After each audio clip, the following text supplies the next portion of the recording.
السلام علیکم ناظرین، آج میں آپ کی خدمت میں ایک اہم موضوع لے کر حاضر ہوا ہوں۔ حضرت فاطمۃ الزہرا سلام اللہ علیہا کا جب امیر المومنین حضرت علی علیہ السلام سے عقد ہوا تو دوسرے دن رسول گرامی قدر اپنی بیٹی کی زیارت کے لیے اپنی بیٹی کے گھر تشریف لے کر آئے۔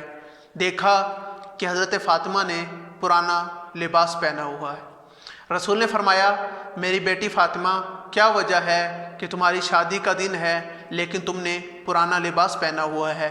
اس وقت بی بی نے کہا، بابا جان، تھوڑی دیر پہلے میرے دروازے پر ایک سائلہ آئی تھی اور اس نے مجھ سے لباس کا سوال کیا تھا، میں نے وہ نیا لباس اس سائلہ کو دے دیا۔ رسول فرماتے ہیں، میری بیٹی فاطمہ، تیرے پاس اور لباس بھی تو موجود تھا، تو کوئی اور لباس دے دیتی۔ بی بی فرماتی ہے، بابا جان، مجھے خدا سے شرم آتی ہے کہ میں اللہ کی بارگاہ میں کوئی چیز دوں اور وہ پرانی ہو۔ ناظرین، اس واقعے سے ہمیں یہ درس ملتا ہے کہ جب ہم اللہ کی راہ میں کوئی چیز دیں تو وہ چیز دیں جو ہمیں محبوب ہو۔ اللہ تعالیٰ سے دعا ہے کہ اللہ تعالیٰ ہمیں سیرت معصومین علیہم السلام پر عمل کرنے کی توفیق عطا فرمائے۔